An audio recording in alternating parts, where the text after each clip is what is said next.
ಇವತ್ತು class 2 revision class 2ನ ಮಾಡ್ತಾಯಿದ್ದೀನಿ Kannada ಗ್ರಾಮರ್ದೆ. So ಅದನ್ನು ನೀಟಾಗಿ ಓದ್ಕೊಳ್ಳಿ. ಇವತ್ತು ಎಕ್ಸ್ಪ್ಲೈನ್ ಕೂಡ ಮಾಡ್ತೀನಿ. ಬನ್ನಿ ಸ್ಟಾರ್ಟ್ ಮಾಡೋಣ. ಫಸ್ಟ್ ನಾಮಪದ, ಇದೆಲ್ರಿಗೂ ಗೊತ್ತಿರುತ್ತೆ. ಇಂಗ್ಲೀಷಲ್ಲಿ ನೌನ್ ಅಂತ ಕರೀತಾರೆ. ನಾಮಪದ ಎಂದರೆ ಹೆಸರು, names, name of a person, place, names ಅಷ್ಟೇ.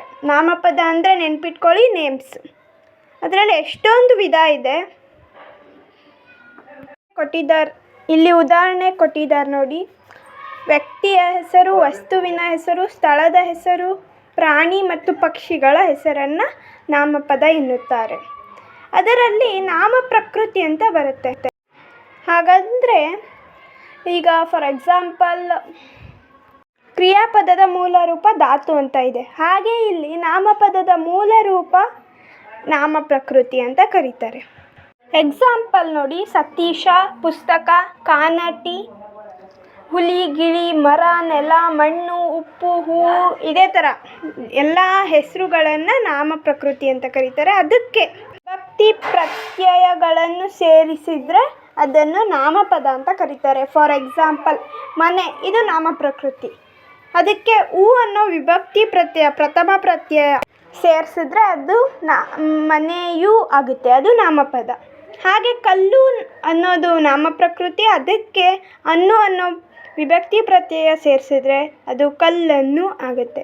ಹಾಗೆ ನೆಕ್ಸ್ಟ್ ಇದೆ ನೋಡಿ, ಹೊಲ ಅನ್ನೋದು ನಾಮ ಪ್ರಕೃತಿ. ಅದಕ್ಕೆ ಇಂದ ತೃತೀಯ ವಿಭಕ್ತಿ ಪ್ರತ್ಯಯ ಸೇರಿಸಿದ್ರೆ ಹೊಲದಿಂದ ನಾಮಪದ ಆಗುತ್ತೆ.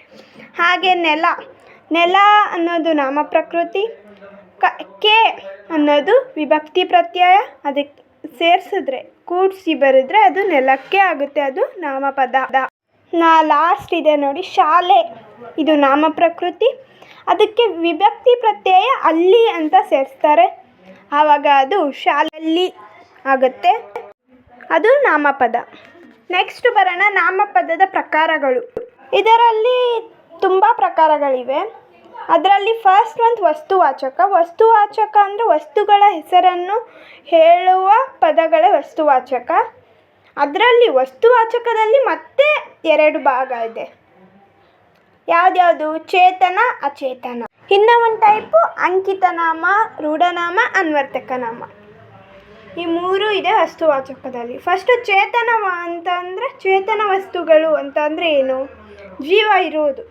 ಫಾರ್ ಎಕ್ಸಾಂಪಲ್ ಮನುಷ್ಯ, ಪ್ರಾಣಿ, ಪಕ್ಷಿ ಅಂತ ಕೊಟ್ಟಿದ್ದಾರೆ. ಸೊ ಅದೇ. ನೆಕ್ಸ್ಟ್ ಅಚೇತನ ವಸ್ತುಗಳು ಅಂದರೆ ಜೀವವಿಲ್ಲದೆ ಇರೋದು.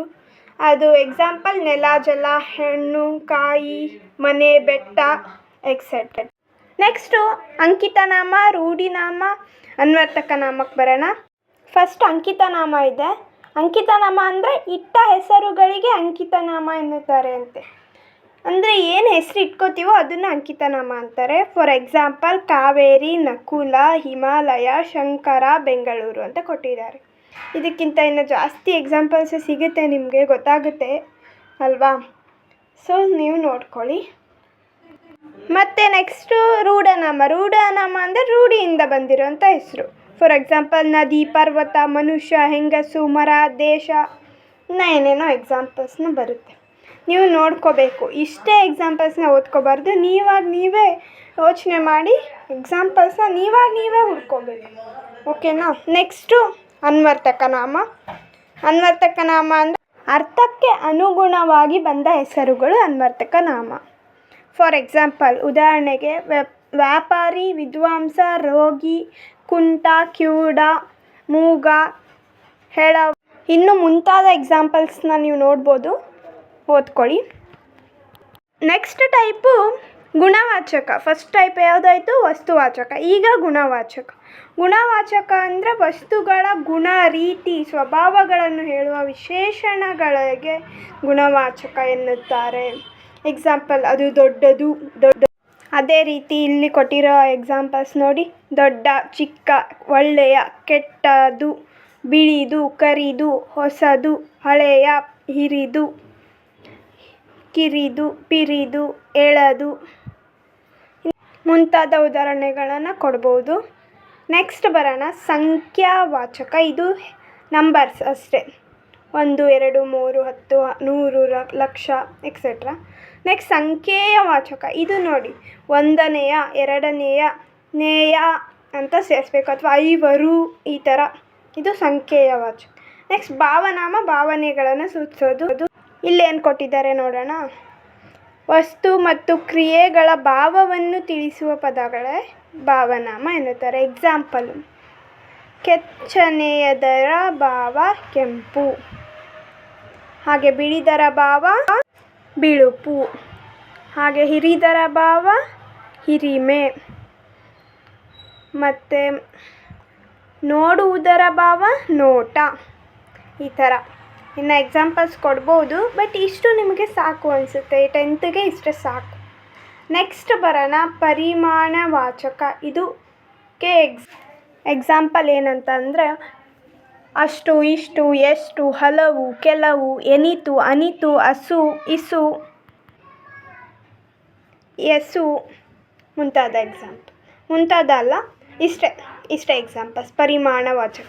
ಇದೆಲ್ಲಾದರೂ ಇದ್ದರೆ ಇದು ಪರಿಮಾಣವಾಚಕ ಅಷ್ಟೆ. ನೆಕ್ಸ್ಟ್ ದಿಕ್ವಾಚಕ. ದಿಕ್ವಾಚಕ ಅಂದರೆ ದಿಕ್ಕುಗಳನ್ನು ಸೂಚಿಸೋದು. ದಕ್ಷಿಣ, ಉತ್ತರ, ಪೂರ್ವ, ಪಶ್ಚಿಮ, ತೆಂಕಣ, ಬಡಗಣ. ಇನ್ನು ಇದೆ, ಓದ್ಕೊಳ್ಳಿ.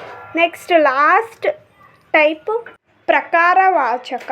ಹಂಗಂದ್ರೆ ವಸ್ತುಗಳ ಸ್ಥಿತಿ ಅಥವಾ ರೀತಿಗಳನ್ನು ತಿಳಿಸುವ ಶಬ್ದಗಳಿಗೆ ಪ್ರಕಾರವಾಚಕ ಎನ್ನುತ್ತಾರೆ.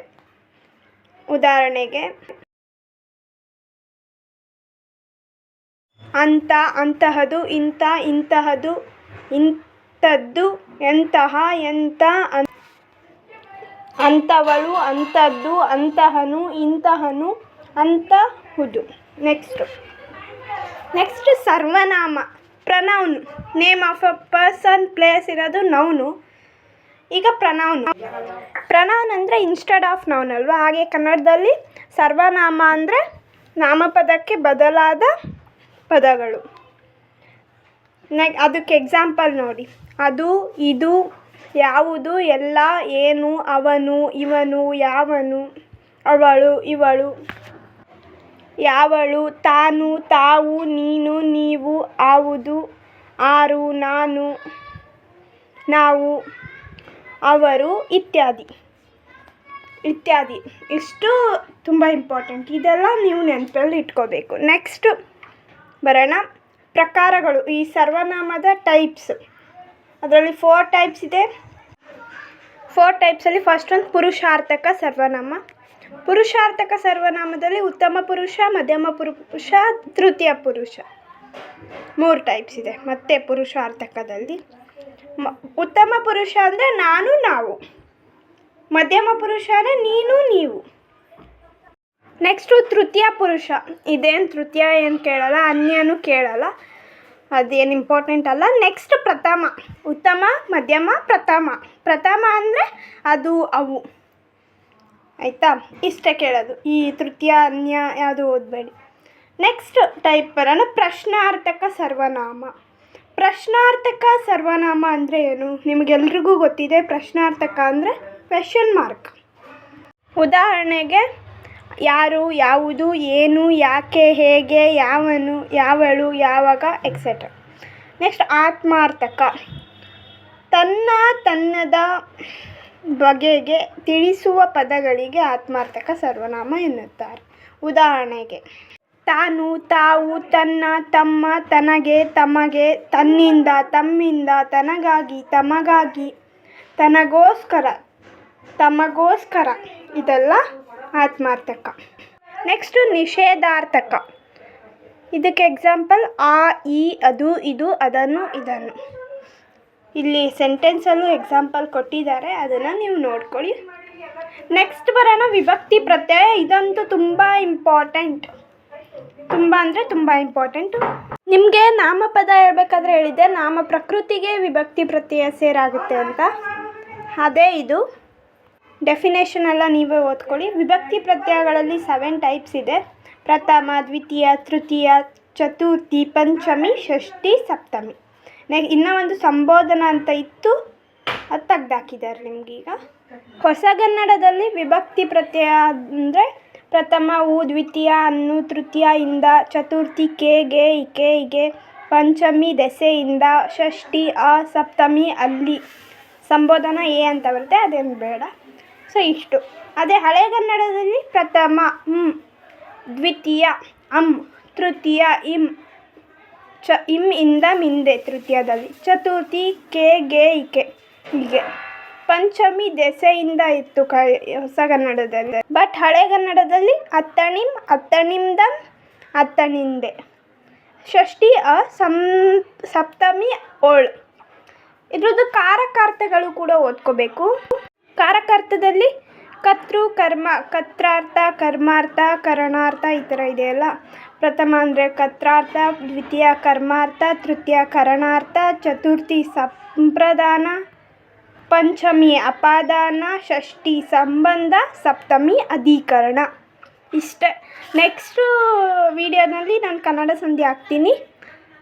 ಸೊ ನೋಡಿ. Thank you. ಲೈಕ್ ಮಾಡಿ, ಶೇರ್ ಮಾಡಿ, ಸಬ್ಸ್ಕ್ರೈಬ್ ಮಾಡಿ.